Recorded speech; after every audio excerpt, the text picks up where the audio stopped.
சொன்னான்.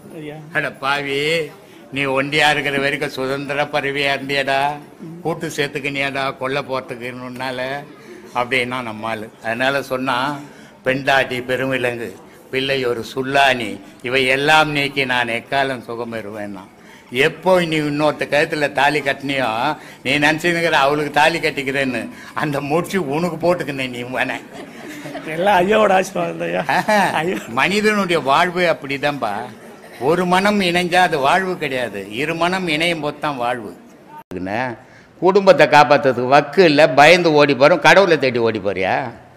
இருக்கிற இடத்துல இருந்து எவன் சாதிக்கிறானோ அவன் தான் சாமர்த்தியசாலி. ஓடி போய் சாதிக்கணுன்றவெல்லாம் சாமர்த்தியசாலி, பயம் அவனுக்கு. குடும்பத்தை ஒரு கையில் பிடிக்கணும், கடவுளை ஒரு கையில் பிடிக்கணும். எல்லா குடும்பத்திலையும் நமக்கு வயசானோடனே பிள்ளைங்க நம்மளை கேட்டில் வெளியே வச்சுருவாங்க, உள்ளே சேர்க்க மாட்டாங்க வீட்டு உள்ள. இல்லை, எல்லாருக்கும் அந்த கதி தானே, உலகமே அதுதானே. அப்போ தள்ளாட்டம் வரும். தள்ளாட்டம் வரும்போது அப்போ வரும் நமக்கு எண்ணம், அது வரைக்கும் நம்ம சம்பாதிக்கிறோம், வீடு நம்ம பேச்சு கேட்குது, எல்லாம் கேட்குது. நான் தான் பெரிய ஆளுன்னு வீட்டில் இருப்போம். நமக்கு வயசாகி பாக்கெட்டில் பணமும் போய் மனத்தில் பலமும் போச்சுன்னா உள்ளே வெளியே உட்கார வைப்பாங்க. வெளியே உட்காரும் போது இவ்வளோ சம்பாரிச்சேன், இவ்வளோ போட்டேன், பிள்ளைங்களை காப்பாற்றினேன், இப்போ என் கதி என்னான்னு தெரியலையேன்னு நினைக்கிறப்பார். அப்போ ரெண்டு கையில் கடவுளை பிடிச்சிடணும். ஓடா யாரும் வேணா, எனக்கு கடவுளுக்குறான்டான்ற எண்ணம் வரும். அது இப்போதிலேருந்து பழகினா தான் வரும், அப்போ திடீர்னு வராது. அதுக்காக தான் இதை பண்ணுங்கன்றது. கடவுள்கிட்ட போனால் இன்னமோ கடங்காரங்கிட்ட போய் நிற்கிற மாதிரி கேட்குறான். என் பிள்ளைக்கு கல்யாணம் ஆகணும், புரோக்கரா அவரு சொல்லு, நீயே சொன்னீன்னா சரி. என் பொண்ணுக்கு கல்யாணம் ஆகல, என் பிள்ளைக்கு கல்யாணம் ஆகல, நான் வீடு கட்டினா அது பாதியில் நிற்குது, அவனை கொத்தனார வந்து கட்டி கொடுப்பாரு.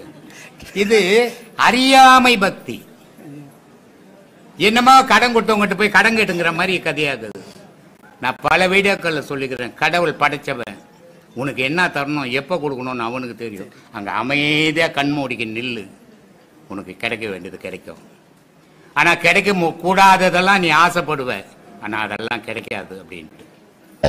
யாகத்துல பல பொருட்களை போடுறோம், அது வந்து எரிஞ்சு நம்ம எதிரே எரியுது. ஆனா அது வந்து நம்ம தேவர்களுக்கோ இறைவனுக்கோ போய் சேருது அப்படிங்கிறோம். அது எப்படி நம்ப முடியும்? ஆமா, அவங்க அங்கிருந்து நீ கொளுத்தி நிக்கிறியான்னு போய் கொளுத்துறியான்னு அவன் பார்த்து நிக்கிறான். இறைவன் வேற வேலையே கிடையாது இறைவனுக்கு. மனுஷன் பண்ற முட்டாள்தானம் அது. ஏகத்தால நீ போட்ட பொருள் எரியுது, நீ போட்ட பாவம் எரியுது, நீ மனசுல நினைச்சுக்கிற. உன் கையை ஒண்ணு வெட்டி போட, இறைவன் பார்ப்பான். அங்கிருந்து போடுவியா? போட மாட்டிய? ஏன்? பாவம் போடுவியா? பஞ்சு பாவம் நகைய பஞ்சு, பாவம் பணமா பஞ்சு, உடல் பஞ்சு போடணும், பாவம் அழியும். போடுன்னு சொன்னா பாப்பானை போட்டுருவாங்க அதுல. அதனால அவன் அத்தை போடுன்ற துணியை போடு, நகையை போடு, பணத்தை போடுன்ட்டான். கடவுள் வந்து அங்க நீ கொளுத்துறன்னு பாத்துக்கிறான். எத்தனை பேர் கடவுள் இருக்கணும், அப்ப எத்தனை இடத்துல கொளுத்தின்னுக்கிறான். உலகம் புல்லா கொளுத்தின்னுக்கிறான். எத்தனை கடவுள் ஓன மனுஷனோட கடவுள் ஜாஸ்தி ஓனப்போ. இதுதான் முட்டாள்தானம்ன்றது. இதுதான் மூட நம்பிக்கைன்றது. நம்பிக்கைன்றது உண்மை மேல வைக்கணும், பொய் மேல வைக்க கூடாது. அதனாலதான் படிச்சு படிச்சு படிச்சு சொல்லிக்கிற தர்மத்துக்கு ஈக்குவல் வேற எதுவும் இல்லடா உலகத்துல. கடவுள் கூட அர்த்தப்படி தான்டா. அதனாலதான் மகாபாரதத்துல கண்ணன் கூட கர்ணனுக்கு அர்த்தப்படி தான் சொல்லியிருந்தேன். அதனால தர்மத்தை பண்ணுங்க, பண்ணாதவன் கர்மத்தை அனுபவிச்சு சாக வேண்டியதுதான். அதை யாராலையும் தடுக்க முடியாது. ஏன்னா மனம் வேணும். அம்மன் உருவத்தில் பலர் உருவாக்கி அம்மனாக வலம் வருகிறார்களே, அவர்களுக்கு வந்துட்டு கடவுள் எதுவும் தண்டனை கொடுப்பாரா சாமி? கடவுள் யாருக்கும் தண்டனை கொடுக்கறது கிடையாது. ஆனா அவங்க செய்யற செயலே அவங்களுக்கு தண்டனை மாறிடும் பின்னாடி. இன்னைக்கு நான் கடவுள் மாதிரி வேஷம் போட்டுக்கணும் ஊரை ஏமாத்தின்னு இருந்தேன்னா, நாளைக்கு அந்த நான் செய்த செயலே எனக்கு தீமையா மாறிடும். கடவுள் எங்கேயும் வந்து யாருக்கும் தண்டனை கொடுக்கறது கிடையாது. கடவுள் தண்டனை கொடுத்தாருன்னா கடவுளுக்கெல்லாம் தண்டனை கொடுத்துருவாரு. கடவுள் சட்டம் படிச்சு தூக்காயின்னு இல்லை. ஆனா இந்த மரத்தில் இருக்கிறவங்க அதை சீர் பண்ணணும். அதை யாரும் சீர் பண்ணல. யார் சீர்? ஆனா யாருமே அம்மனா ஆயிட முடியாது. இது வந்து அம்மனா ஆடுறது, பேய் ஆடுறது, சாமி ஆடுறதுலாம் இது ஒரு நோய், இஸ்ரியா நோய், நரம்பு பிரபல. அம்மன் வந்து யார் மேலேயாவது இறங்கிடுவாங்களா? அம்மன் வந்து யார் மேலேயாவது இறங்கினா அந்த குடும்பம் கஷ்டப்படுமா? அந்த குடும்பத்தில் சாவு நடக்குமா? அம்மனே இருக்குதா? இதெல்லாம் யோசிக்கிறது இல்லை மக்கள். யோசிக்காமே போய் ஏமாந்து போய் அதுங்காலில் ஒன்றுக்குன்னு அதுக்கிட்ட போய் கேள்வி கேட்டுக்குன்னு உட்காந்துக்கிறாங்க. அறியாமல். மக்களுக்கு இன்னும் சரியான தெளிவு இல்லைன்னு அர்த்தம். எது தெய்வம்? தெய்வத்துக்கும் இதுக்கும் ஏதாவது சம்பந்தங்களா? இது மனித உடலாச்சே, இந்த மனித உடலில் எப்படி தெய்வம் வந்து ஆடும் அப்படின்னு அவங்க யோசிக்கணும். அதை யோசிக்கிறது இல்லை. அதனுடைய பலனை அவங்களே அனுபவிப்பாங்க பின்னாடி. இப்போ தெரியாது. ஆடும்போது நல்லா தான் இருக்கும், 4 பேருக்கு பார்க்குறாங்க, 4 பேருக்கு வணங்குறாங்க நம்மள என்று. ஆனால் பின்னாடி நரக வேதனைக்கு உள்ளாக்கிடும்.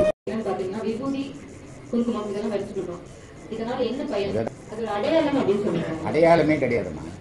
அடையாளம்னு நீ உனக்கு அறியாமையில் சொல்லினுங்கிற. கிறிஸ்டின் இருந்தால் சிலுவைப்பட்டு நிற்பான், அது மதத்துக்கு அடையாளம். இந்துவாக இருந்ததுன்னா இந்துல சிவகோத்திரமாக இருந்தால் பட்டம் போட்டுப்பான். ஓ இவர் சிவகோத்திரத்தை சார்ந்தவர். இந்துவா இருந்துன்னா நாமம் போடுவா, ஓ இவர் விஷ்ணுவை சார்ந்தவர்.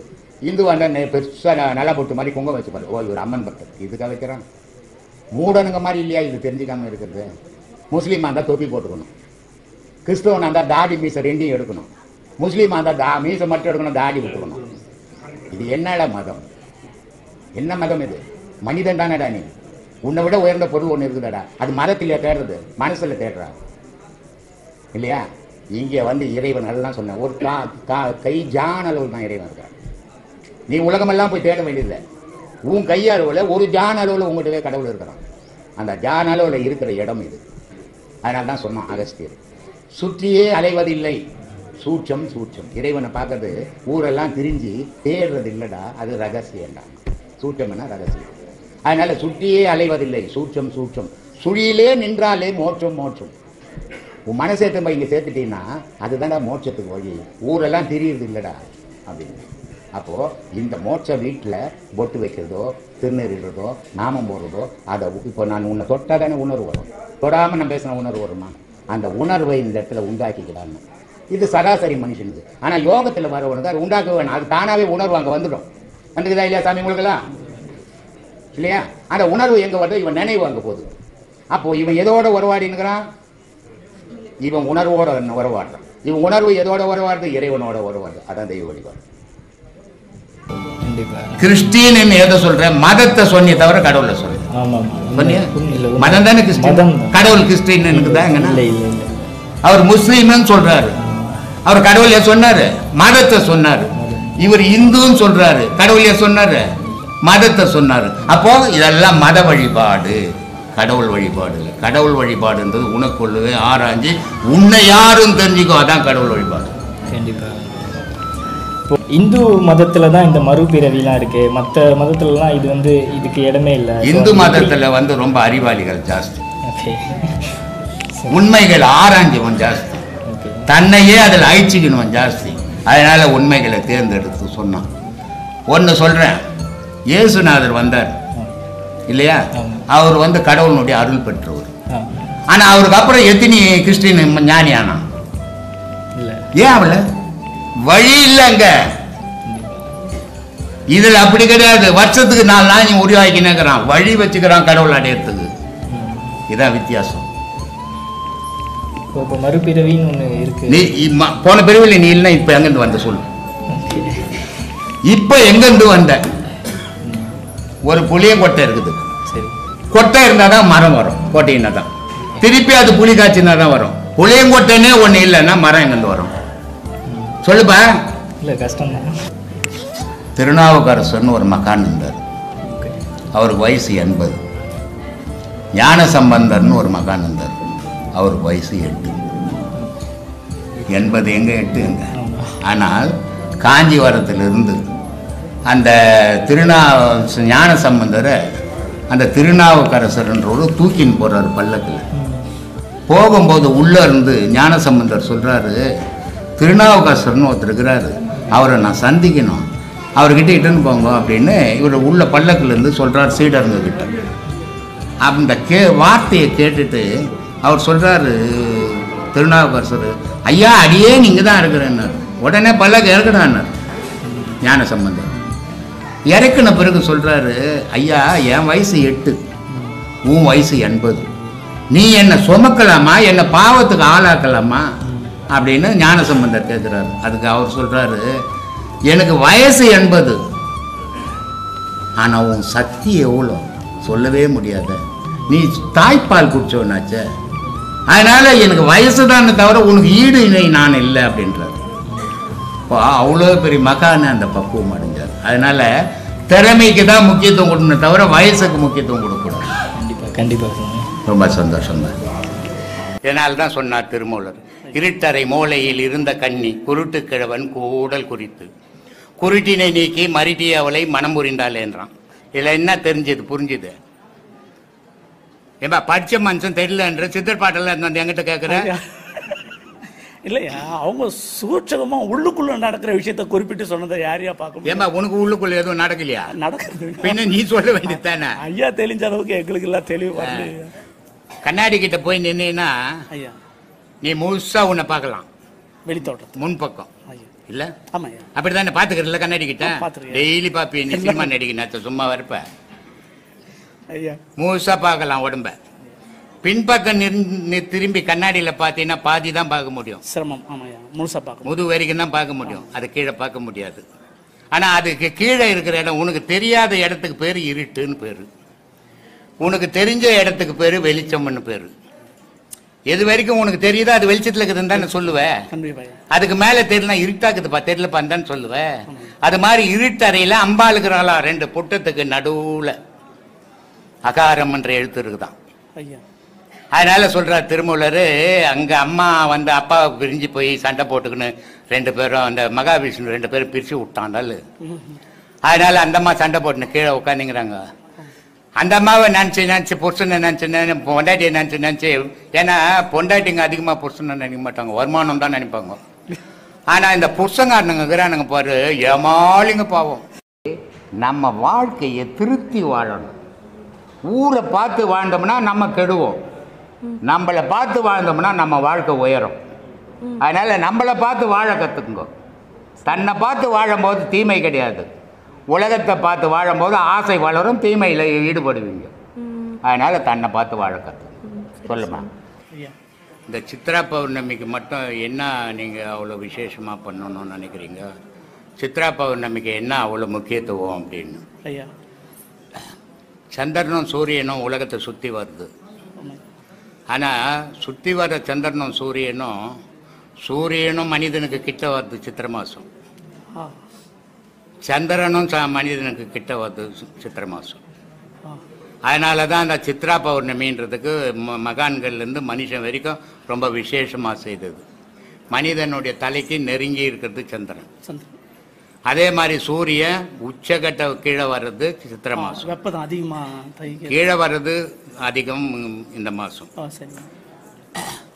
சூரியனுடைய ஒளி மனித உடல்ல படும்போது அவனுக்கு தெளிவு ஏற்படும். சந்திரனுடைய ஒளி மனித உடல்ல படும்போது அறிவு தெளிஞ்சிடும். இந்த மனிதனுக்கு அறிவு வளர்ச்சிக்கும் அறிவு தெளிவுக்கும் இந்த உலகத்தை இயக்கிறதுக்கும் இயங்கிறதுக்கும் காரணமான பொருள் நான் சொல்லிங்கிறோம் நம்மள. ஆனா நம்ம இல்லை. இந்த உலகத்தை நம்ம இயங்கிறதுக்கும் நம்ம இயக்கிறதுக்கும் இந்த உலகத்துக்கு அடிப்படையா இருக்குது சூரிய சந்திரன். அதான் கண்ணுக்கு தெரிஞ்ச கடவுள். அப்போ இது 11 மாசமும் சுத்தி வருது.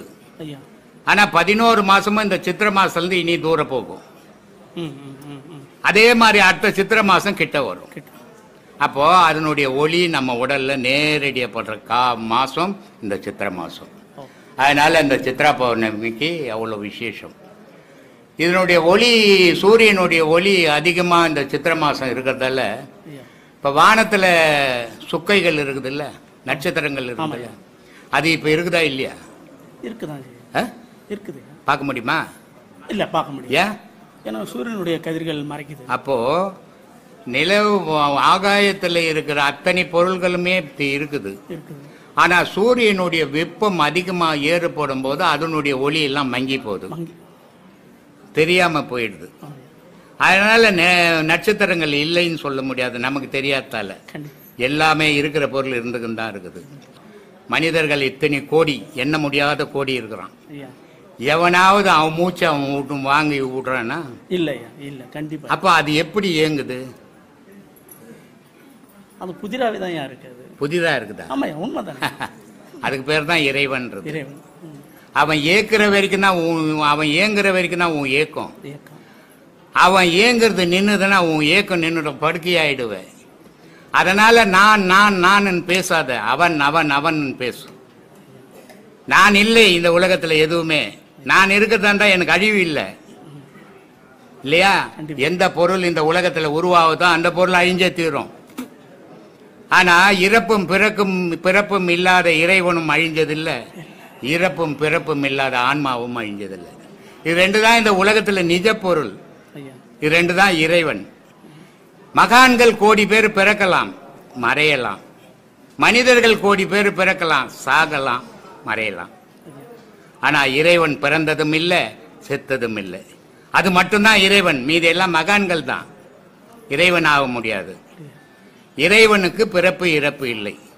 அதனால அருணகிரி ரொம்ப அழகா சொல்வார், செம்மன் மகளை திருடும் திருடன் பொம்மன் முருகன் பிறவான் இரவான், சும்மா இரு சொல்லென்றாலும் அம்மா பொருள் ஒன்றும் அறிந்தில்லேன்னு என்னார். இறைவன் பிறந்ததும் இல்லடா செத்ததும் இல்லடா, என்னடா பேசிக்கிறேன் நீ என்னார். ஆனா அவர் சும்மா இருன்னு சொன்னார், என்ன அதுக்கு பொருள் தெரியல, அர்த்தம் தெரியலடா எனக்கு அப்படின்றாரு. அவ்வளோ பெரிய 16,000 பாட்டு பாடி அருணகிரி சொல்றாரு, சராசரி மனிதன் அடுத்த வாட்டி வீட்டுக்கு போறதுக்கு எப்படி வழின்னு தெரியாதுக்கிறோம், நம்ம எப்படி கடவுளை பற்றி தெரிஞ்சுக்க முடியும் இல்லையா? இதெல்லாம் ரொம்ப ஆராய வேண்டிய விஷயங்கள், சாதாரணமான விஷயங்கள்ல. இறைவனை பற்றி ஆராய்ஞ்சு நீ முழுமையா தெரிஞ்சுக்கணும்னா உன்னையே நீ அதில் இழக்கணும், அப்பதான் தெரிஞ்சுக்க முடியும். உலக விஷயத்துல நாட்டங்கள் மனிதனுக்கு வரும்போது அவன் இறைவனுடைய விஷயத்தை விட்டுடுவான் இல்லையா? இதுதான் உலகத்துல இயற்கையா நடந்துனுக்குது. அதனால தூய்மையான இறை பக்தி போயிடுச்சு, போலி பக்தி உருவாகி போச்சு. எதையோ வாழ்நாள் மூசும் பிடிச்சுங்கிறிய, ஆண்டவனை பிடியும் வாழ்நாள் மூதம். சரி, ஆண்டவன் கூட வானா, உன்னை பிடிச்சுக்க வாழ்நாள் மூதம். பொண்டாட்டியை பிடிச்ச, புள்ளைய பிடிச்ச, பேரனை பிடிச்ச, பேத்தியை பிடிச்ச, சுகத்தை பிடிச்ச, சொந்தத்தை பிடிச்ச, எல்லாத்தையும் பிடிச்ச, உன்னை மறந்திய. நீ உனக்குள்ள இருக்கிற பொருள் இல்லைன்னா பொண்டாட்டி இல்லை, புள்ள இல்லை, சொத்து இல்லை, சுகம் இல்லை. அப்போ உன்னை வாழ வச்சுங்கிற பொருளை நீ என்னைக்காவது நினச்சி பார்த்தியா ஒரு நாள்னா? இவ்வளோ பேர் புகழ், இவ்வளோ சொத்து சொந்தங்கள் எல்லாத்துக்கும் அடிப்படையாக தானே. 5 வயசுல செத்துருக்கலாம், பிறந்த உடனே செத்துருக்கலாம், 30 வயசுல செத்துக்கலாம், இவ்வளோ நாள் உன்னை காப்பாற்றின்னுக்குதே, அந்த பொருளை மறந்துட்டுமே. இதான் நன்றி மறந்ததுன்றது. எது நமக்கு நன்மை செய்தோ அதை மறந்துட்டு யார் எதிர்த்து நிற்கிறானோ அவனுக்கு போய் நன்மை செய்துங்கிறோம் உலகத்தில் இல்லையா? இதை யோசித்தால் புரியும், யோசிக்கலனா புரியாது. இப்போ சைவம் அசைவம்னு இருக்கும். அசைவம் சாப்பிட்ட அன்னைக்கு கோவிலுக்குள்ள போகக்கூடாதுன்னு இருப்போம். ஸோ சைவம் சாப்பிட்றவங்க வந்து உயர்ந்தவர்கள், இறைவன் கூட ரொம்ப தொடர்புடையவர்கள் அப்படிங்கிற மாதிரி எல்லாம் இருக்கு. ஸோ இதுக்கும் இறைவன் அடையிறதுக்கும் ஏதாவது சம்பந்தம்? சாப்பிட்றதாலேயோ அசைவம் சாப்பிட்றதாலேயோ உயர்ந்தவங்கன்னு சொல்லிடுங்க. உயர்ந்தவங்க யாருன்னா, அசைவம் சாப்பிட்டாலும் சைவம் சாப்பிட்டாலும் தூய்மையாக இருக்கிறவங்க தான் உயர்ந்தவங்க. அந்த தூய்மையாக இருக்கிறதுல அசைவம் சாப்பிட்ட அன்னை தெரசா தூய்மையாக இருந்தது. அசைவம் சாப்பிடாம ஹிட்லர் கொடூரமாக இருந்தான். அப்போது உயர்ந்தவன் தாழ்ந்தவன் எப்படி நினைக்கிறது, ஒருத்தனை எப்படி முடிவு பண்ணுறதுனா அவனுடைய செயலை வச்சு தான் முடிவு பண்ணணுமே தவிர அவன் உணவை வச்சு முடிவு பண்ணக்கூடாது. அது தவறாக போயிடும் இல்லையா? சொந்த சிவபெருமானுக்கு சீராளன்ற ஒரு கதையில் தன்னுடைய பிள்ளையை வெட்டி கறி சமைச்சு ஈஸ்வரனுக்கு வைக்கிறார். அப்ப அசைவம் தானே அது. ஆனால் அசைவமா சைவமான யோசிக்கல அவர். மனம் தூய்மையா இருந்தது, கடவுள் கேட்டார் செய்துட்டேன். அப்போ மனம்தான் தூய்மையா இருக்கணுமே தவிர அவன் உணவு சாப்பிட்றதால அவன் தூய்மையானவன், அசைவம் சாப்பிட்றதால கொடூரமானவன்லாம் கணக்கு போட முடியாது. மனசை சீர்படுத்தணும், அதுதான் ரொம்ப முக்கியம். சிறப்பு. சொல்லுமா சுவாமி. சித்தர்கள்னு சொல்றோம், யோகிகள் சொல்றோம், ஞானிகள் சொல்றோம், முனிவர்கள் சொல்றோம். ஸோ இவர்களுக்குள்ள என்ன வேறுபாடு, என்ன ஒற்றுமை? ஞானிகள் மனிதர்களோடு உறவாடிக்குன்னு ஞானத்தை சொல்லி கொடுத்தவங்க. சரி, அவங்கெல்லாம் ஞானிகள். இப்போ வள்ளலார் இருந்தார், ரமணர் இருந்தார், ராமகிருஷ்ணர் இருந்தார், யோகானந்தர் இருந்தார். யோகானந்தர் இந்தியாவினுடைய ஆன்மீக சிங்கம். அது யோகானந்தர்னா சாதாரண ஆள் கிடையாது, ஆன்மீகத்தினுடைய இந்தியாவிலேயே அது சிங்கம். சரி, அப்படிப்பட்ட ஒரு சிங்கம் இல்லைன்னா இன்னைக்கு வெளிநாட்டில் இந்து ஆன்மீகமே தெரிஞ்சிருக்காது. இன்னைக்கு உலகம் ஃபுல்லாக கிறிஸ்டின் எல்லாம் இன்னைக்கு இந்து மதத்தில் வந்து நிற்கிறாங்க எல்லாருமே. இதுக்கு பேஸ் அடிப்படை அவர் தான். இப்போ என்ன கூட சிங்கப்பூருக்கு ஒரு வாரம் கூப்பிட்டாங்க, சரி, மலேசியாவுக்கு ஒரு வாரம் கூப்பிட்டாங்க. ஒரு வாரம் வந்து போங்க சாமி அப்படின்னு கூப்பிட்டாங்க. அங்கே வந்து அந்த ஆர்கனைசேஷன் ஒரு விழா நடத்துகிறாங்க, அதில் என்னை பேசுறதுக்கு கூப்பிட்டாங்க. நான் சொன்னேன், அப்படி போய் வந்தால் எனக்கு நிறைய பணம் வந்துடும் இல்லையா? இன்றைக்கி டீ கூட துட்டு இல்லாத உட்காந்துங்கிறேன் நான். ஆனால் நான் போகல, ஏன்னா நான் காசு கோச போகிறது இல்லை. ஆன்மீகம் ஆன்மீகம்ன்றது நல்ல பக்தனுக்கு தேடி வரணும். குருவை தேடி வந்தால்தான் அவனுக்கு ஆன்மீக பற்று இருக்குதுன்னு அர்த்தம். நீ தேடி போய் சொன்னீன்னா அவன் இந்த காதில் வாங்கி இந்த காதில் விட்டு போய்கினே இருப்பான். அது ஆன்மீகம் தான். சம்பாதிக்கிறதுக்கு ஒன்றா உதவும், ஆனால் உண்மையான ஆன்மீகத்துக்கு அது உதவாது. அதனால் நான் ஒரே வார்த்தை சொல்லிட்டேன், நான் யாரையும் தேடி போய் சொல்லிக் கொடுக்கறதில்ல, என்னை தேடி வந்தாலும் சொல்லிக் கொடுப்பேன். அதனால் நான் ஊராக வர்றதில்லைப்பா, தயவுசெய்து என்னை கூப்பிடாதீங்க அப்படின்ட்டு. ஆனால் இன்னைக்கு அத்தனை ஊருலேயும் இன்னைக்கு இந்து மதத்தில் பேச கூப்பிடுறாங்க, மற்ற மதத்தில் இந்த இந்து மதத்துக்கு வந்து நிற்கிறாங்கன்னா அதுக்கு அடிப்படை பேஸ் விவேகானந்தர். எத்தனையோ ஞானிகள் இந்தியாவில் இருந்தாங்க, ஆனால் வெளிநாடு கொண்டு போனது விவேகானந்தர் தான். விவேகானந்தர்னு ஒருத்தர் இல்லைன்னா வெளிநாட்டில் இந்து ஆன்மீகம் தெரியாது. இன்றைக்கி வெளிநாட்டிலேருந்து ஃபாரினர்ஸ் வந்து காஞ்சிபுரம் கோயிலில் பட்டு புடவை கட்டி கல்யாணம் பண்ணிட்டு போகிறாங்க. இதுக்கு அடிப்படை விவேகானந்தர். விவேகானந்தர் சாதாரண ஆள் கிடையாது, பெரிய சிங்கம் அது ஆன்மீகத்தில். ஆனால் அப்படிப்பட்டவங்க இந்த உலகம் ஃபுல்லாக பரவி அவங்களுடைய போதனைகளை பண்ணதுக்கு அவங்கெல்லாம் ஞானிகள். முனிவர்கள் தனித்து இருந்து அவங்க கடவுளோட வழிபடுறவங்க ஊருக்குள்ளே வராமல் இருக்கிறது முனிவர்கள். சித்தர்கள் இறைவனோட கலந்தவங்க. அவங்க வந்து அழிவே, உடல் அழிவே கிடையாது அவங்களுக்கு. உடலும் உயிரும் ஒன்றா ஆகிட்டுது. அதான் காய கல்பம்ன்றாங்களே, அதுதான் காய கல்பம். இப்போ இருக்கிற மனுஷன்லாம் எவனும் காய கல்பம்லாம் பண்ண முடியாது, எல்லாம் செத்து போவான். காய கல்பம் பண்ணவன் சித்தன். சித்தன்னா அறிவாளின்னு அர்த்தம். அவன் வந்து இந்த உலகத்தோட தொடர்பே வச்சுக்கிறது கிடையாது. என்ன இந்த உலக மக்களுக்கு தேவையை எழுதி போட்டுட்டு போயிட்டான். அதை எடுத்து நீ தேர்ந்தெடுத்து நீ தேடி பிடிக்கணும் அதை. ஆனால் மனுஷன் அதை தொடர்றதில்லை. கேட்டால் எனக்கு புரியலன்றான். எல்லாம் புரிகிற மாதிரி எழுதி வச்சுட்டு போய்க்கிறாங்க. இறைவனை நீ எப்படி அடையணும், உன் மனநிலை எப்படி இருக்கணும் அப்போது அப்படின்லாம் சொல்லிட்டான். அவன் சித்தன். இப்படி 3 பிரிவாக இருக்கிறாங்கம்மா. சிறப்பு. ரொம்ப அருமையான விளக்கம் கொடுத்தீங்க ஐயா. இப்போது யாராக இருந்தாலும் பக்தி மார்க்கத்தில் ஈடுபட்டு நல்ல கர்மாக்களை செஞ்சு தான் ஞான நிலை அடைய முடியும். அப்பதான் இல்லைன்னா வரவே வராது அப்படின்றப்போ சில பேரை நம்ம பார்க்குறோம் இளம் பருவத்திலேயே ஞானிகள் ஆயிடுறாங்க. ஸோ அந்த மாதிரி இருக்கிறதுக்கான காரணம் என்ன அப்படின்னு கேட்குறீங்க. ஞான சம்பந்தர் அவரே தான். அவருக்கு 8 வயசுலேயே ஞானம் வந்து எப்படி வந்தது? அது என்ன அவர் மட்டும்தான் ஞானி ஆகணும், மற்றவங்களாம் ஆகக்கூடாதா? அப்படி இல்லை. கடவுளுக்கு அது இல்லையா விருப்பம்? எல்லாரும் ஞானி ஆகணும், கடவுளுக்கு விருப்பம் இல்லையா? இப்படிலாம் கேள்விகள் வரும். ஆனால் உண்மை நிலையை அறியாமல் பேசுகிற விஷயம் அது. அவர் வந்து ஒரு பிறவியில் பல பிறவிகளை தொடர்ந்து வந்து ஒரு பிறவி உச்சத்தில் இருக்கும்போது இறப்பு வந்துடுச்சு. அந்த இறப்பு வந்ததால் அந்த பிறவியில் அவரால் முடிக்க முடியாமல், இறைவனோட கலக்க முடியாமல் போயிடுச்சு. அதனால் ஒரு தாய் தாப்பனுடைய வயிற்றில் பிறந்து அவர் அந்த ஞான பிறவியே எடுத்ததால் ஞான சம்பந்தர்னே பேராச்சு. தாய் பால் கொடுப்பாளா? பார்வதி வந்து பால் கொடுத்தா இல்லை ஞான சம்பந்தர்? அது எல்லா மனுஷனும் கிடைக்குமா? ஏன் அம்மா தானே எல்லாரும் கொடுத்தா என்ன? அம்மா வந்து பால் கொடுக்கல, அவருக்குள்ளே இருந்த அமுது பொங்கிடுச்சு. அதனால் நான் அம்மா பால் கொடுத்த மாதிரி ஆச்சு. அதனால் அந்த உச்ச நிலையிலிருந்து இறந்ததால் அந்த இளமையிலேயே அந்த ஞானம் வந்துடுச்சு, அந்த பாடலில் வந்துடுச்சு இயற்கையாக. அப்படிப்பட்ட மகான்கள் அவங்கெல்லாம். அதனால் அதே நிலை எல்லா மனுஷனும் கிடைக்குமானா கிடைக்காது. ஏன்னா மனுஷன் வாழ்க்கையை கடவுளே மறந்துட்டு தெரிஞ்சுங்கிறோம். நம்ம எங்கேயாவது ஒரு சிலையை பார்த்தா சாமி வணக்கம் சாமின்ட்டு போகிறோம். ஆனால் அவங்களுக்கு எந்த நேரமும் இறைவன் அவங்க உள்ளத்தோடு கவர்ந்துட்டவங்க. அதனால் அவங்க இறைவனோடய கலந்துட்டாங்க. ஆனால் நம்மளால் முடியாத காரணம் நம்மளுடைய ஆசைகள், அதுக்கு தடையாக இருக்குது. அந்த ஆசையை எவன் ஒருத்தன் நீக்கிறானோ அவன் தான் அந்த ஞான பாதைக்கு வர முடியும். ஆசை இருக்கிற யாரும் வர முடியாதுமா. அதனால தான் சொன்னார் திருமூலர், ரொம்ப அழகாக சொல்கிறார், அருமீன் அருமீன் ஆசையே அருமீன், ஈசனுடன் இருப்பினும் ஆசை அருமீன்னார். ஏன்னா உலகம்ன்றது ஒரு மாயை. அந்த மாயைன்னு ஒன்று இல்லைன்னா உலக வாழ்வுன்னு ஒன்று இருக்காது இல்லையா? அப்போ மாயை அவசியம் உலகம் இயங்கிறதுக்கு. ஆனால் கடவுள் தான் ஓணுன்றவனுக்கு மாயை இருக்கக்கூடாது, ஆசை இருக்கக்கூடாது. நீ கடவுளை நான் பிடிச்சிட்டேன்னு ஆசைப்பட்டீங்கன்னா உன்னை மாயை உலகத்தில் வச்சு போட்டுட்டான்றாரு. அதனால் சொல்கிறார், அருமீன் அருமீன் ஆசை அருமீன், ஈசனுடன் இருப்பினும் ஆசை. ஈசங்கிட்ட இருக்கும்போது நீ ஆசை இல்லாத இரு. ஆசையை விட விட ஆசை படப்பட ஆய்ந்து வரும் துன்பங்கள். நீ எவ்வளோ ஆசையை வளர்க்குறியோ துன்பமும் சேர்ந்து கும்பலாக வந்துடும். அதனால் சொல்கிறாரு, ஆசை படப்பட ஆய்ந்து வரும் துன்பங்கள், ஆசை விட விட ஆனந்தமாமேனாரு.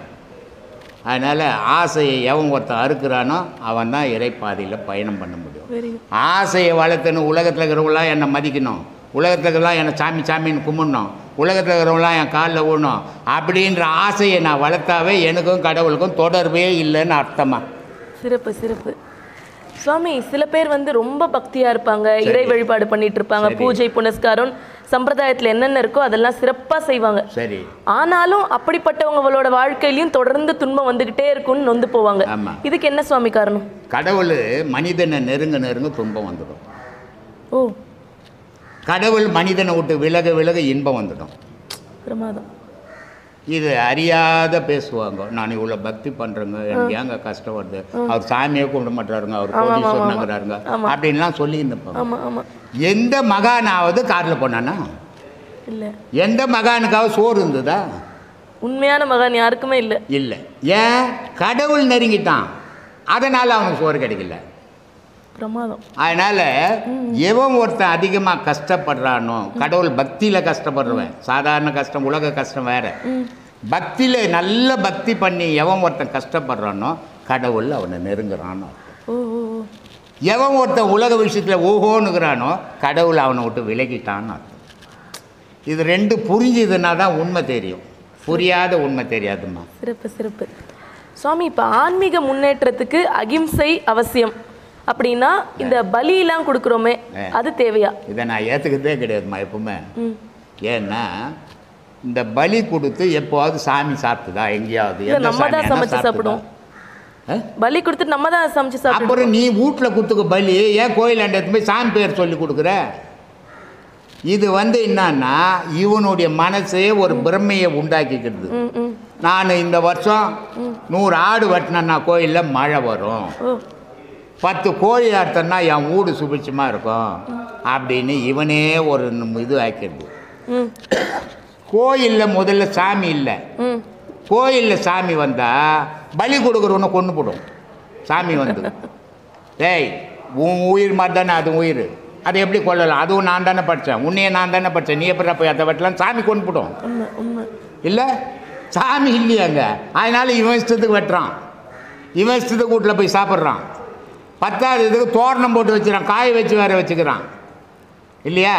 இதெல்லாம் கடவுள் கேட்கல. கடவுள் என்ன சொல்கிறான்? புனிதமானவனாயிரு, பல உயிர்களுக்கு உன் உயிர் மாதிரியே நினைக்க கற்றுக்கோ, அதுதான் இறை வழிபாடு. உன் உயிர் உயர்ந்தது மற்ற உயிரெல்லாம் தாழ்ந்தது நினச்சின்னா கடவுள் வழிபாட்டுக்கு நீ தொடர்பே இல்லாத வந்து. இதுதான் கடவுள் வழிபாடு. கடவுள் வழிபாட்டில் அன்பு தான் இருக்கணும். அன்பு இருக்கணும் நம்ம கொலை பண்ணுவியா? மாட்டவே மாட்டோம். அப்போ உனக்கு அன்பு இல்லைன்னு தானே அது மேலே கொடூரமாக வெட்டுற. இது உன் வாய் ருசிக்கு வெட்டிக்கிற, வீட்டில் வெட்டி சாப்பிடு. கறி ஓணும், உன் குழந்தை கையை ஒன்று வெட்டிக்க, துட்டு இல்லாமல் போயிடும். வெட்டுவியா? அது ஒரு கறி தானே, சமைச்சு சாப்பிடலாமே. ஏன்னா குழந்தை கையை வெட்டினா போலீஸ்காரன் பிடிச்சி போடுவான், ஆட்டை வெட்டினா பிடிச்சி போக மாட்டான், அதனால் அதை வெட்டி துண்ணுங்கிறீங்க.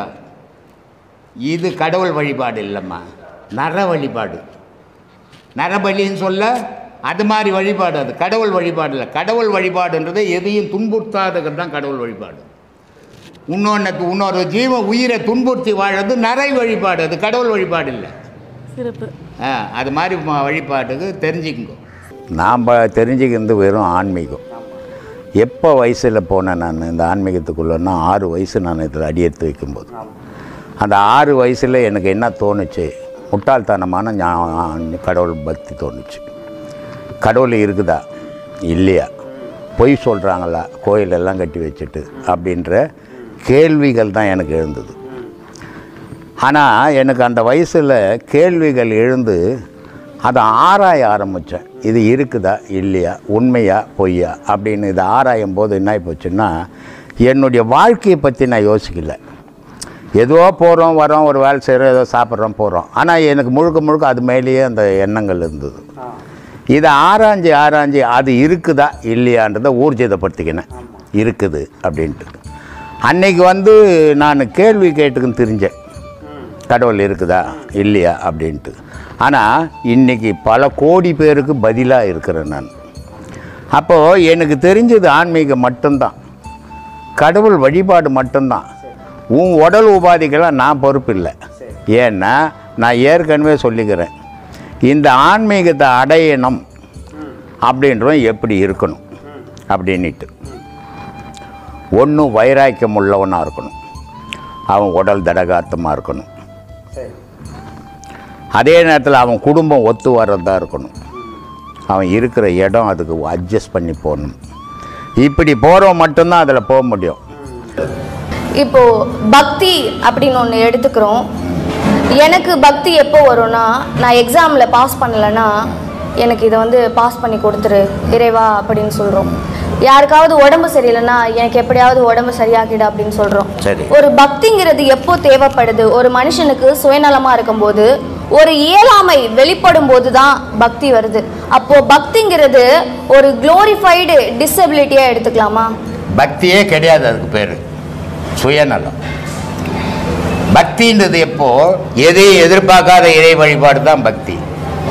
ஆனால் நீ எக்ஸாம் எழுதும்போது பக்தி இறைவா எனக்கு நல்லா இருந்தால் அவர் வந்தால் அவனுக்கு எழுதுவார் பரீட்சை. அவருக்கு வேற வேலை இல்லையா? அவர் எவ்வளோ படிச்சுக்கிறாரு? நீ எம்ஏ படிச்சுக்கிற, அவர் எவ்வளோ படிச்சாரு? உனக்கு எக்ஸாம் வந்து அவர் எழுதுறதுக்கு. இதுதான் மூட நம்பிக்கைன்றது.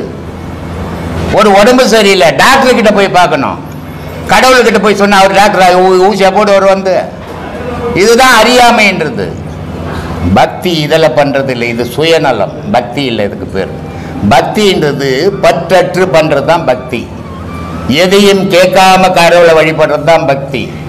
காண்டதுக்கு நீ காரியத்தை வச்சு கடவுளை கூப்பிடுறது பக்தி கிடையாது, அது பேர் சுயநலம்.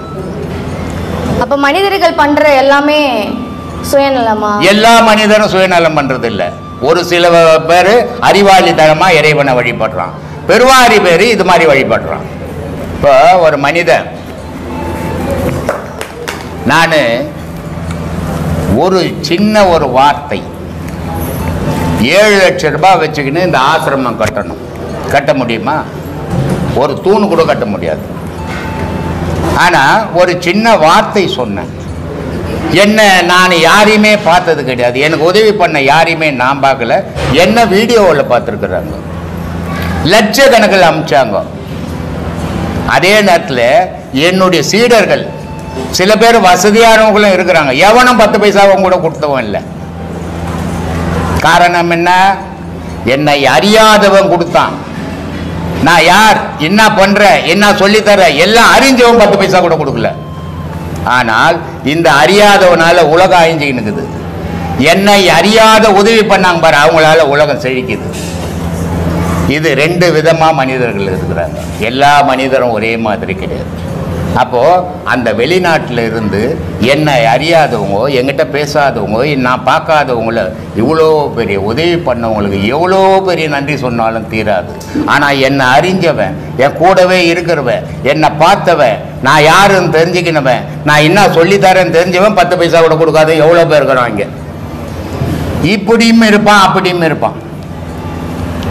அதனால இந்த உலகம் நான் இருக்க மாட்டேன். நான் நாளைக்கு கூட செத்து போடலாம், இல்லை 4 வருஷம் பொறுத்து கூட செத்து போடலாம். ஆனால் இந்த உலகத்தில் அவங்க செய்த உதவிகள் பல ஆயிரம் பேர், பல ஆயிரம் வருஷம் இருக்கும். ஏன்? மனிதன் மறைவான், ஆனால் அவனுடைய உழைப்பு உலகத்தில் வச்சுட்டு போகணும். அவன் தான் மனுஷன். வீட்டுக்குள்ளவே சேர்த்து வச்சுட்டு போகிற மனுஷன் கிடையாது. ராத்திரி ஒருத்தன் செத்து போயிட்டான். நம்ம ஆசிரமத்தில் சமையல் செய்கிறவங்க அவர்களுடைய மூத்தார், அவர் 3 தடவை இங்கே வந்துக்கிறாரு. என்கிட்ட மாதம் 7000 ரூபாய் வட்டி வாங்குறாரு. இந்த கோயில் கட்டுறதுக்கு 7 லட்சம் ரூபாய் வாங்கினேன் அவர்கிட்ட. அதனால் என்கிட்ட மாதம் வட்டி வாங்குறாரு. ஆனால் அவர் 3 வாட்டி இங்கே வந்துக்கிறார். 10 பைசா கூட இந்த கோயிலுக்கோ ஆசிரமத்துக்கோ உதவி பண்ணதே கிடையாது. ராத்திரி போயிட்டார் அவர். இப்போ அவர் பணம் அவர் கூட போகுமா? அவர் கோமணம் அவர் கூட போகுமா? இல்லை அவர் உடல் அவர் கூட போகுமா? அதனால தான் படித்து சொல்லிக்கிற தர்மத்துக்கு ஈக்குவல் வேற எதுவும் இல்லைடா உலகத்தில். கடவுள் கூட அர்த்தப்படி தான்டா. அதனால தான் மகாபாரதத்தில் கண்ணன் கூட கர்ணனுக்கு அர்த்தப்படி தான் சொல்லியிருந்தேன். அதனால தர்மத்தை பண்ணுங்க, பண்ணாதவன் கர்மத்தை அனுபவிச்சு சாக வேண்டியதுதான். அதை யாராலையும் தடுக்க முடியாது. ஏன்னா மனம் வேணும். எல்லாத்துக்கும் இந்த உலக விஷயத்தில் நன்மை செய்வோம், தீமை செய்வோம், எல்லாத்துக்கும் காரணமான பொருள் மனம். ஆன்மாவுக்கு சம்பந்தமே இல்லை, உலக வாழ்க்கைக்கு சம்பந்தமே இல்லை. இந்த மனமாகப்பட்டதை மாற்றணும், நல்ல வழியில் பயன்படுத்தணும். அவன் தான் 6 அறிவு படித்த மனுஷன். ஒரு உருவம் இருந்துட்டு அது 6 அறிவுன்னு சொல்றது முட்டாள்தானோ அது. போன மாதம் உங்களோட பதிவை நான் ஃபேஸ்புக்கில் பார்த்துருந்தேன். சரி. அப்போ நான் இந்த அளவுக்கு நான் ஆங்கரிங் பண்ண மாட்டேன். சரி. அப்போதான் நான் கற்றுக்கிட்டு இருக்கேன். அப்போ எனக்கு உங்களை பார்க்கணுன்னு இருந்துச்சு. ரொம்ப சந்தோஷம். நான் வந்து மனசில் நினச்சதுனால இப்போ இது நடந்துச்சா, இல்லை நான் திறமையாக பேச ஆரம்பிச்சதுனால இது நடந்திருக்கு? உன் மனசில் நினச்சதால் தான். உனக்கு 1000 திறமை இருந்தாலும் இங்கே வரமாட்டேன். உன் மனசு ஏற்றுக்கலன்னா உன் மனசு இங்கே போகலாம், இவரை பார்க்கலான்னும் போது தான் நீ வருவ இங்கேருந்து. நீ எவ்வளோ திறமை இருந்தாலும் உன் வீட்டில் தான் வச்சுப்ப. மனசு தான் எல்லாத்துக்கும் பேச. அடிப்படையே வாழ்க்கைக்கு மனசுமா. மனசு இருக்கிறதால தான் மற்ற ஜீவன்லேருந்து இவனும் ஒரு ஜீவனா இல்லாமல் மனுஷன் சொல்லிங்கிறோம். அப்போ அந்த மனசுக்கு அடிப்படை என்னன்னா, எங்கே நல்ல விஷயங்கள் அங்கே போகலாம், எங்கே இதை தெரிஞ்சுக்கலாம், இதை தெரிஞ்சுக்க வேண்டியதுக்கு அங்கே போகலான்னு மனம் சொன்னப்போ தான் நீ இப்போ வர. 1000 திறமைகள் இருந்தாலும் நீ வரமாட்டேன் எங்கேயுமே. உன் மனம் விரும்ப நான் மட்டும்தான் வருவேன். ஒரு விஷயம் சொல்கிறேன் கேட்டுக்கோ. ஒரு பெண் இருக்கிறான், ஒரு ஆண் இருக்கிறான். அந்த ஆண் அந்த பெண்ணை விரும்புகிறான். அந்த பெண் அவனை விரும்பாத அந்த ஆணால் அவனை ஒன்றுமே பண்ண முடியாது. அவன் ஏற்றுக்கினால் மட்டும்தான் இவன் எதை நினைக்கிறானோ அதை செய்ய முடியும். அந்த ஆற்றல் பெண்ணுக்கிட்ட இருக்குது. இதுக்கு எது அடிப்படை? மனசு. இந்த மனம் எதை ஏற்றுக்குதோ அதுக்கு விட்டு கொடுக்கும். இந்த மனம் எதை ஏற்றுக்குதோ அதை போய் பார்க்கும். இந்த மனம் எதை ஏற்றுக்குதோ அதை பேசும். இந்த மனம் ஏற்றுக்காம எந்த செயலை நீ எவ்வளோ கர்மசாலியாக இருந்தாலும் வரமாட்டேன். சட்டசபையிலேருந்து எம்ஜிஆர் சீஃப் மினிஸ்டருக்கு பிஏ வந்தாங்க காலையில் இல்லையா, உபதேசம் வாங்கினாங்க. அவங்களுக்கு மத்தியானம் மீட்டிங்கா, சீஃப் மினிஸ்டர் மீட்டிங்கா. அதனால் சாமி கொஞ்சம் சீக்கிரம் போனோன்னாங்க. அதனால் இண்டிவிஜுவலாக கூட்டு போய் உபதேசம் கொடுத்து அமிச்சேன். போயிட்டாங்க அவங்க. எம்ஜிஆர் யூனிவர்சிட்டி டீன் வந்தார். அவர் எவ்வளோ பெரிய பதவி, எவ்வளோ படிப்பு, அமெரிக்காவில் டாக்டர் பட்டம் அவருக்கு. எவ்வளோ பணிவாக இருக்கிறாரு. அவ்வளோ திறமை இருந்து இப்படி வந்தார். திறமையை கூட்டின்னு வந்தது, மனம் கூட்டின்னு வந்தது. அதனால் அவரை கூட்டும் போய் உபதேசம் கொடுத்து அனுப்பிச்சிட்டேன். அவர் மீட்டிங் மத்தியானம். அதனால் எல்லாத்துக்கும் அடிப்படை மனசு. ஒருத்தனுக்கு கொடுக்கறது மனசு, ஒருத்தங்கிட்ட இருந்து பிடுங்கிறது மனசு. ஒருத்தனுக்கு நல்லா வாழ வைக்கிறது மனசு, ஒருத்தனை கெடுக்கிறதும் மனசு. ஒரு இடத்துக்கு போக சொல்கிறதும் மனசு, அங்கே போகாதன்னு தடுக்கிறதும் மனசு. எல்லாம் மன சம்பந்தப்பட்டதான் மனுஷ வாழ்வு. சொல்லுமா சாமி. ஒழுக்கம், மனிதர்கள் வந்து யார் பேசுறத கேட்டாலும் ஒழுக்கமாக இருக்கணும்னு சொல்லுவாங்க. சிறந்த மனிதர்கள் ஒழுக்கத்தில் சிறந்திருப்பாங்கன்னு சொல்லுவாங்க. இந்த ஒழுக்கம்னா என்ன? ஒழுக்கம், கற்பு, இது எல்லாமே பெண்களுக்கு சொந்தமானது மாதிரி சித்தரிக்கப்படுது. ஒழுக்கம்னா என்ன? அது எல்லாருமே தானே கடைப்பிடிக்கணும். எல்லாரும் கடைப்பிடிக்கணும். ஆனால் எல்லாராலையும் கடைப்பிடிக்க முடியாது. அதுக்கு தான் சொன்னேன், மனசு வேணும். கடவுள் வழிபாடுக்கு போனோன்னா வீட்டில் எல்லா வேலையும் செய்துன்னுக்கிற, கோயிலுக்கு போக உனக்கு நேரம் இல்லை. ஒரு சிலர் என்ன பண்ணுறான், எல்லா வேலையும் இருக்குது, நான் கோயிலுக்கு போயிட்டு வந்தேன் ஏன் செய்வேன் அப்படின்றான். இது ரெண்டுக்கும் எது காரணமாகுது? உன் மனசு ஏற்றுக்கல. எனக்கு இவ்வளோ வேலைக்கு நான் எங்கே போய் சாமி கும்பிட்றதுன்றேன். அவன் என்ன சொல்கிறான், சாமி கும்பிட்ட பிறகு தான் இந்த வேலையை செய்வேன்றான். ரெண்டும் மனுஷன்தான், மனசு தான் ரெண்டுக்கும். அது மாதிரி ஒழுக்கம்ன்றது தன்னை பார்த்து வாழ்ந்தால் ஒழுக்கம் வரும். உலகத்தை பார்த்து வாழும்போது ஒழுக்கம் கெடும். நீ எப்படி விரும்புறியோ அப்படி நடந்துக்கும். தன்னை பார்த்து வாழ்ந்தால் ஒழுக்கம் வரும். தன்னை பார்த்து வாழும்போது உனக்கு ஆசைகள் குறையும். ஆசைகள் குறையும் போது ஒழுக்கம் தானாவே வந்துடும். உலகத்தை பார்க்கும்போது ஆசைகள் வளரும். வளரும் போது உன் ஒழுக்கம் கெடும். உனக்கு எது விருப்பமோ அதை செய். ஏன்னா இது ஒரு மனிதன் சொல்லி கொடுத்து நீ ஒழுக்கமா இருன்னா இருக்க மாட்டான். யோ உனக்கு என்ன தெரியும் என்னை பத்தி என்னுவான். நீ கெட்டுப்போன்னு ஒரு மனுஷன் சொன்னானா, யோ நீ கெட்டுப்போ என்னையா கெடுக்க சொல்றேன்னுவான். எதை சொல்லவும் யாருக்கும் உரிமை கிடையாது. தனித்து சொல்லிங்களாம். ஒரு மனுஷனை கூப்பிட்டு சொல்ல முடியாது, காது மேலே அடிப்பான். அதனால நான் தனித்து சொல்லிங்கிறேன், எடுத்துக்கோ நான் போனிட்டு. அதனால ஒரு மனிதன் ஆகப்பட்டவன் தன்னை பார்த்து தன் குடும்பத்தை பார்த்து வாழும்போது ஒழுக்கத்தில் வாழலாம். ஆனால் தன்னையும் மறந்து தன் குடும்பத்தையும் மறந்து உலகத்தை பார்க்கும்போது அவன் ஒழுக்கத்தை விட்டு தாண்டிடுவோம். இதுதாம்மா ஒழுக்கம். ஒழுக்கம்ன்றது என்ன? அடுத்தவனுக்கு துன்பம் கொடுக்காத வாழ்ந்தீங்கன்னா சிவமும் சக்தியும் நிற்கிது. அதை நான் வழிபடுறேன். வழிபடும் போது அது என்ன பண்ணுது, எனக்கு ஆசீர்வாதம் மட்டும் பண்ணுது. நான் பல முறை அழுது இருக்கிறேன் அதை நினச்சி. எனக்கு வெறும் ஆசீர்வாதம் மட்டும்தான். ஆனால் அணைக்கலை. ஆனால் நான் அணைக்கணும்னு இவ்வளோ வருஷம் பாடுபட்டேன். அது என்னால் அணைக்க முடியாமல். அணைச்சிருந்தா எங்களுக்கு இப்போ நீங்கள் கிடச்சிருக்க மாட்டீங்கய்யா. இல்லை அணைச்சிருந்தா இருந்துருக்க மாட்டேன். ஆனால் நான் அணைக்கணும்னு தான் அது பாடுபட்டதை. அதை நான் பல சீடர்கள்கிட்ட சொல்லிட்டேன். என்னை எட்டு வச்சு தள்ளிட்டான், என்ன பாவம் பண்ணணும் அப்படின்னு பல வச்சு சொல்லியிருப்பேன். அது வந்தது. ஆனால் அன்றைக்கி எனக்கு அது தெரியல. ஏன் நம்மளை இறைவன் அணைக்கல, நம்மளை ரிட்டர்ன் அமைச்சிட்டானே அப்படின்னு நான் அன்றைக்கி யோசித்தேன். ஆனால் இன்னைக்கு உலகத்தை நினைக்கும் போது தான் ஏதோ ஒரு காரணத்தால் நிறைய கோடி மக்கள் முக்திக்கு வழி தேடணுங்கிறதுக்காக உங்களை அணைக்கும். எல்லா மகான்களையும் வந்து இறைவன் பொது காரியத்துக்காக முக்தி பிறருடைய நல்ல பலனுக்காக விடுறது இல்லை. சில பேரை மட்டும்தான் விடுறான். அதுலேயும் உங்களை மாதிரி ஆளை விட்டதாக நானும் அறிஞ்சதும் இல்லை, படித்ததும் இல்லை. இது இந்த ஒரு பெரிய பில்டிங், அந்த பக்கம் பெரிய பில்டிங்கு நிறைய ஜனம் இருக்குது. ஆனால் இதை விட்டு அந்த ஆன்மா வெளியேறும்போது ஒரு மரம் செடி கொடி ஒன்றும் கிடையாது. உன் கண்ணு எது வரைக்கும் போகுமோ அது வரைக்கும் அந்த பேரொளி தான் போகும். மரம் செடி கொடி தடை எதுவுமே கிடையாது. அப்படிப்பட்ட இறைவன் என்னை இப்படி தள்ளி இந்த உலகத்துக்கிட்ட கத்துறான்னுட்டு கத்த வச்சுட்டான். ஆனால் சரி பரவாயில்ல, ஏதோ ஒரு வேலை கொடுத்துட்டான் பொழுது நமக்கு, நம்ம இதை செய்யணும் பொழுதுன்னுட்டு இன்றைக்கி இதை செய்துன்னு இருக்கிறேன்.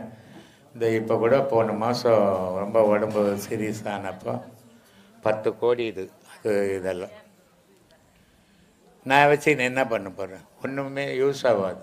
உடனே என்ன பண்ணேன், ஒரு கோர்ட்டில் செந்தில் தெரியல, செந்தில் வச்சு ஒரு டாக்குமெண்ட்டை போட்டு இதை நிர்வாகம், எனக்கு அப்புறம் நிர்வாகம் பண்ணணும் அப்படின்னு ரிஜிஸ்டர் பண்ணிட்டேன். எத்தனை கோடி வந்து என்கிட்ட நான் ஒரு ரூபாய் எடுத்துன்னு போக முடியாது. அப்புறம் நான் என்ன, ஆனால் உலகத்துக்கு உபயோகப்படணும். நான் என்னுடைய செயலெல்லாம் உலகத்துக்கு உபயோகப்படணும், உலகம் நல்லா இருக்கணும். அதே நேரத்தில் உலகம் சந்தோஷமாக இருக்கணும், அதுதான் முக்கியம். உலகம் இருக்குது நல்லா இருக்கும், ஆனால் உலகம் சந்தோஷமாக இருக்கணும், அது என்னுடைய ஆசை. ஆனால் இத்தனை ஆசையிலையும் எனக்கு பல நாடுகளில் பல சீடர்கள் இருந்தாலும் என்னுடைய உயிர் போகும்போது கூட இந்த மலேசியாவை மறக்க முடியாது பொழுது. ஏன்னா இந்த மலேசியா மக்கள் அவ்வளோ அன்பு, அவ்வளோ இது, அவ்வளோ ஆரவாரம். மலேசியா போயிருந்தப்பவும் சரி இப்போவும் சரி இந்த அளவுக்கு உணர்ச்சி வசத்தோடு அவங்கெல்லாம் எனக்காக பிரார்த்தனை பண்ணுறது. நான் அவங்களுக்கு என்ன ஒரு நன்மையும் செய்யலை, அப்படி இருந்து கூட இவ்வளோ பெரிய இதெல்லாம் செய்திருக்கிறாங்க. அதுக்காக நான் காலம் ஃபுல்லாக என்னுடைய உடலில் உயிர் இருக்கிற வரைக்கும் அந்த மலேசியா மக்களுக்கு கண்டிப்பாக நன்றி சொல்லுவேன். நான் தாய் தந்தையர் செய்கின்ற தர்மம் அவர்களுடைய வாரிசுகளுக்கு தான் பயன்படும் என்று கேள்விப்படுகிறோம். தாங்களும் அதே கூறுகிறீர்கள். ஆனால் மகாபாரதத்தில் கர்ணன் மிகப்பெரிய தர்மங்களை செய்ததால் தான் அவனை யாராலும் கொல்ல முடியவில்லை. கடவுளே நினைத்தாலும் அவனை கொல்ல முடியவில்லை. கடைசியில் அவனுடைய தர்மத்தை தானமாக பெற்றுக்கொண்டு தான் அவனை கொல்ல முடியவில்லை. ஸோ இதிலிருந்து என்ன தெரிகிறது என்றால் கர்ணன் செய்த தர்மம் தான் அவனை காப்பாற்றியது. இல்லை, இங்கே தான் ஒரு விஷயத்தை நீங்கள் பார்க்கணும். கர்ணன் வந்து பிறந்த பிறகு தர்மத்தை செய்தான். பிறக்கிறதுக்கு முன்னே என்ன செய்தான், ஒன்றையும் செய்யலாம். ஆனால் பிறக்கிறதுக்கு முன்னே கவச குண்டலத்தோட பிறந்ததான். இந்த கவச குண்டலத்தை எந்த தாயால் கொடுக்க முடியும், எந்த தகப்பனால் கொடுக்க முடியும்? இறைவன்ற சூரியனால கொடுக்கப்பட்டது. அந்த கவச குண்டலம் அவனுக்கு அறிவுரையே தெரியாத காலத்தில் கொடுக்கப்பட்டது. அப்போ அவன் எந்த தர்மத்தையும் அப்போ செய்யல. இருந்தும் அவனுடைய உயிருக்கு எவனாலும் எந்த விண்ணமும் வரக்கூடாதுன்னு சூரிய பகவானாலேயே கவச குண்டலம் கொடுக்கப்பட்டது. காரணம் கர்ணனுடைய முன்பிறவி தர்மத்தினுடைய பிறவி. அதனால அவன் பிறப்பு எடுக்கும் போதே தர்மவானா இருந்தான். 7 களத்துல இவனுக்கு சாதம் போடுவாங்க. அவனுக்கு ஒரு களத்து ஒரு குடி சோறு தான் எடுக்க முடியும், மீதி புழுவா மாறிடும் திருதராஷ்டனுக்கு. ஆனா அந்த ஒரு களத்து சோத்தை போய் அவன் கையெடுக்கும் போது கர்ணன் கை வைக்கிறான் அதுல, எதிர்பாராத விதமா. ஏன்னா தேரோட்டனுடைய புள்ள. அப்ப அந்த கர்ணன் கை வச்ச உடனே ஒரு புடி சோறு எடுத்த உடனே ஒரு காலம் சோறு புழுவா போறது, கர்ணன் கைப்பட்ட உடனே சோறாவே நின்று போச்சு. இது எப்போ இளமையிலே நடந்தது. அப்போ கர்ணன் தர்மவான்ன்றது இயற்கையானவன், பிறவியே இந்த இயற்கை. அது அவன் செய்து அவனுக்கு புண்ணியம் வரல. இல்லையா? அவன் செய்து அவன் குழந்தைங்க இருந்து அவன் செய்து அவன் வாழ்ந்துருந்தானே பரவாயில்ல. அவன் செய்த புண்ணியம் உலகத்துக்காக செய்தானே தவிர தனக்காக செய்யவே இல்லை. அப்படிப்பட்ட கர்ணன், அப்படிப்பட்ட தர்மவான். காரணம், அவனுக்கு அறிவு தெரிஞ்ச பிறகுதான் தர்மம் பண்றன்ற எண்ணம் எல்லாருக்குமே வரும். ஆனால் அறிவு தெளிவதுக்கு முன்னாடி அவனுக்கு பேர் வைக்க எடுத்துக்கிட்டு போகும்போது அவன் அந்த ஜோசியர் கை நீட்டுவான், அவனுடைய கழுத்தில் இருக்கிற குண்டலத்தை அறுத்து கொடுப்பான். அவன் அப்பதான் அவனுக்கு கர்ணன்னு பேர் வைப்பான் இல்லையா? அப்போ அவனுடைய பிறவிய தர்மம், அவனே ஒரு தர்மம் தான். அவன் ஒன்றும் தர்மம் செய்ய வேண்டியதே இல்லை. ஆனா அவன் இந்த உலகம் தெரிஞ்சுக்கணுன்றதுக்காக தர்மம் செய்தான். ஆனால் அவனே ஒரு தர்மம் தான். மிக அருமையான விளக்கம். சாமி, எனக்கு கடவுளை அடைஞ்சாகணும், ஆனால் எங்கள் அம்மா வந்து அது தேவையில்லாதது, நீ சினிமா துறையில் போய் பணம் சம்பாதிடான்னு. அப்போது பெத்த தாயே அவனுடைய எண்ணத்துக்கு எதிர்ப்பாக இருக்குது. ஒன்று வரான், நல்ல வழி, கடவுளை அடையணும், அந்த வழியில் நான் போகணும் அப்படின்னு வந்து உபதேசம் வாங்கிடுறான். இதெல்லாம் சொல்கிறதெல்லாம் உடவுள் தடகாட்டமாகறவனுக்கு சொல்கிறேன். வீட்டுக்கு போகிறான், பொண்டாட்டி கட்டை எடுக்குது. கடவுளை தேடி போகிறவனுக்கு என்ன ஏன்டா தேடிக்கின்னு வந்த? அப்போ நான் தேவையில்லையே. இப்போ நான் வந்துட்டு பிறகு என்ன தேடு, கடவுளை விடுந்து. அவன் ஃபோன் பண்ணுறான் எனக்கு, சாமி என் பொண்டாட்டி அடிக்குது கல் எடுத்து கட்டையெடுத்து. நான் பொண்டாட்டிக்கிட்ட கூட உண்மையை சொல்ல முடியல என்னால் அப்படின்னு ஒருத்தன் சொல்கிறான். ஒரு குழந்தை குட்டிக்கிற மதுரையிலேருந்து வந்தான், உபதேசம்லாம் வாங்கினான். போயிட்டான் வீட்டுக்கு. போய் அவன் முழுமையாக தியானம் பண்ணுறான். அவன் பொண்ணு எனக்கு ஃபோன் பண்ணுது, சாமி எங்கள் அப்பா எல்லாருக்கிட்டும் சோசியலாக பேசின்னு பாரு, உங்ககிட்ட வந்ததுலேருந்து அவர் உள்ளவே உட்காந்துங்கிறார், வெளியே வரல அப்படின்ட்டு உட்காந்துங்கிறார். நான் சொன்னேன், பூஜை ரூமில் தானேம்மா உட்காந்துங்கிறார், சாராய கடையில் உட்காந்து இல்லை அப்படின்னு. அப்புறம் மறுமாதம் என்ன பண்ணார், அவர் குடும்பத்தையே இட்டுக்கு நீங்கள் ஆசிரமத்துக்கு வந்தார், இங்கே என்ன நடக்குது பாரு, நான் ஓடி போடுவேன்னு நினச்சிக்காதுன்னு. நான் போனவர் அவள் தான் வரல. ஏன்னா இது அவங்க விடமாட்டேன்றாங்க. இப்போ நீ இருக்கிற, உன் பொண்டாட்டி இருக்குது, உன் பசங்க இருக்குது, நீ என்ன பண்ணுற, இதில் வந்தோடனே உன் பொண்டாட்டிக்கு ஒரு பயம் வருது. ஆஹா, இந்த ஆள் சம்பாதிச்சு 10 பைசா எடுக்காது நம்ம கையில் கொடுப்பான், இப்போ இதில் போய் பூந்துட்டான், இனி நம்ம கையில் துட்டு வராது, இவன் அந்த பக்கம் விடக்கூடாது, நம்ம பக்கம் பிடிச்சி போடணுன்ட்டு டெய்லி சண்டை. ஒரு நாள் 2 நாள் நீ சொல்லி பார்க்குற, மாதம் ஃபுல்லாக சண்டையாச்சுன்னா நீ என்ன பண்ணுவ, இவகிட்ட எதுக்கு இவ தாலி கட்டி போட்டோம் கர்மம், இவகிட்ட எதுக்கு இவ்வளோ மல்லு கட்டி கிடக்கணும், அதை விட்டுடுவோம், இவகிட்டவே இருந்துடுவோம் அப்படின்னு கெட்டு போகுது. இப்போ போய் நான் உன் பொண்டாட்டியை சரி பண்ண முடியுமா? வேணாமா, சண்டை போடாதுமா அவர்கிட்ட சொல்ல முடியுமா? யோ போயா போயா கழுவா, என் வாழ்க்கை இருக்குதா தெரியும்னுவா இல்லையா? இப்படி எல்லாம் கெட்டுக்கினுக்குது. ஏன் சொல்கிறேன்னா, இந்த ஞானம்ன்றது ஒரு வகை, இப்போ ஒரே வகையான வழி இது, இதுக்கு பல வகையான வழி கிடையாது. உலக வாழ்க்கையில் அவன் பல வகையாக வாழறான். அப்போ இந்த ஒரு வகையில் போகிறதுக்கு அவனுக்கு ஒத்து வரல. எத்தனை பேர் உபதேசம் வாங்கி தான் வீட்டுக்கு தெரியாத வரான் தெரியுமா? இங்கே தெரிஞ்சா விபரீதமா. ஏன்னா முன்காலத்திலலாம் என்ன பண்ணிட்டான்னா, இந்த வழியிலெல்லாம் போனால் காட்டுக்கு போடுவாங்கோ அப்படின்னு பயமுறுத்தி வச்சாங்க. அதை இப்போ பிடிச்சின்னு தெரியுறாங்க. எவன் போவான் காட்டுக்கு? பொண்டாட்டியை விட்டுட்டு போவானா? ஏதோ ஒன்றா இழப்பான், பொண்டாட்டி இழப்பானா? இழக்கவே மாட்டான். ஆனால் அந்த பயமாகப்பட்டது இன்னும் சொல்லின்னு தெரியுறான். இதெல்லாம் பண்ண உடனே இவன் உடல்நிலை நோயை இவன், ஏன்னா சாதாரணமாக நடமாடிக்கின்னு ஏதோ 4 ரூபாய் சம்பாரிச்சின்னு போகிறது வேறு வழி. இது அங்கே 60 ஆடணும். இப்படி ஆடும்போது அவனுடைய உடல் பலம் அதுக்கு ஒத்துழைக்கலை. ஒத்துழைக்காத போது அவனால் முடியல. இதுக்கெல்லாம் நீ என்ன வைத்தியம் பண்ணு சொல்லு, நான் பண்ணுறேன். அதுக்கு தான் இங்கே நான் 2 பேர் ஃபோன் பண்ணியே கேட்டாங்க, எங்களால் உட்கார முடியல, காலில் எனக்கு மறுத்து போச்சு, கால் வலிக்குது, 1 மணி நேரம் என்னால் உட்காந்து பாடம் பண்ணுறதுக்கு முடியல. இப்போ இப்போ ஆரம்பத்தில் அப்படி தான் இருக்கான், நீ தொடர்ந்து உட்காரும்போது அது சரியாயிடும்னா. இல்லை சாமி, நான் கிட்டத்தட்ட 4 மாதமாக தொடர்ந்து இதே தான், எனக்கு 5 நிமிஷம் மேலே என்னால் உட்கார. இதை தான் நான் உனக்கு ஆரம்பத்திலே சொன்னேன். கடவுள் ஊனமற்றவனுக்கு கடவுள் வழியில் குணம் போவாது, உடம்பு மேலே தான் போவோன்னு சொன்னேன். இல்லை, நான் சொல்கிறத கேளு, போவோன்னு சொன்னேன்ல. இதுதான் காரணம். ஏன்னா அவன் உட்கார்ந்த உடனே கால் நோவுது, அவன் கடவுளை மறந்துட்டான். கால் வலிக்குது, நான் உட்கார முடியலையே, நான் என்ன பண்ணுறது, பாடம் பண்ணணுமே யோசிச்சுன்னா கால் மேலேயே மனம் இருக்குது. இதை மறந்தான்னா கால் இருக்குதா கை இருக்குதான்னு தெரியாது அவனுக்கு. அவன் யோகத்தில் நிற்கிறான்னு அர்த்தம். இவன் உட்காரும் போதே கால் வலிக்குதே கை வலிக்குதேன்னு உட்கார்ந்தான்னா இவனுக்கு முழுக்க ஞாபகம் அது மேலே இருக்கும். அதுக்கு தான் சொன்னான் திருமூல, ஏய் உன் மனசு உன் உயிர் எங்கே இருக்குது தேமாடா, நீ எங்கே நினைக்கிறியோ அங்கே இருக்குதுடா அப்படின்னா. அதனால் சொன்னான், மண்மனம் எங்கு உண்டு வாய்வு அங்கு உண்டு, மண்மனம் எங்கில்லை வாய்வு அங்கு இல்லை, மண்மனத்துள்ளே மனோலயமாமே அப்படின்னா. நீ உன் கை கால் உலகத்தெல்லாம் மறந்துட்டு உன் மனசுக்குள்ளவே நீ இருந்தால் ஆனந்தமாக இருக்கலாம். நீ கை மேலே கால் மேலே உலகத்து மேலே நினச்சின்னா உன் ஆனந்தம் போயிடண்டான்ட்டான். அதனால தான் நான் எல்லாருக்கும் சொல்லிடுது, இது கடவுளுக்கு மட்டும்தான் வழிகாட்ட முடியும், வைத்தியம் நான் இல்லை. ஒருத்தன் சொல்லுவான், சாமி என் பொண்டாட்டி ஓடி போயிடுச்சு சாமி, இதில் வந்தான்னு என் பொண்டாட்டி வந்துடுவாரா சாமி, ஏன்னா மானம் என்ன இல்லையாடா உனக்கு என்ன ஒருத்தன். கருவூர்லேருந்து ஒருத்தன் ஃபோன் பண்ணுறான், அழுதுக்கு என்ன பண்ணுறான், சரி ஏதோ குடும்ப கஷ்டம் பழுக்குதுன்னு பார்த்தேன் நான். அவன் சொல்கிறான், பொண்டாட்டி போயிடுச்சு சாமி, என்னால் அவளை விட்டுட்டு இருக்க முடியல சாமி. எத்தனை வருஷம்டாச்சு? 3. ஏன்னா வெக்கமே இல்லையாடா உனக்கு அப்படின்னு. இதுக்கெல்லாமா நான் பொறுப்பு இல்லை. அவனுக்கு ஒன்றும் தெரியல, சாமியார் கச்சாரு எத்தியோ ஒன்று கேளு.